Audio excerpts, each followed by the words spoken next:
Hello guys, welcome to Tech Tricks tutorial.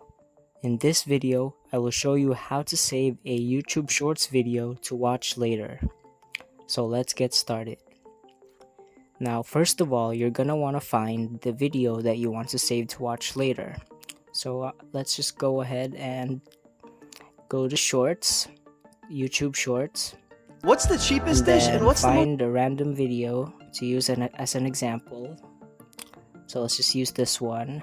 So you want to click the three dots at the top right corner and then click save to playlist, and then check watch later and then click done.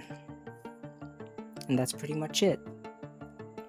Now let's go back and check let's click the profile picture in the bottom right corner to get to this page, and then we can see it's right there.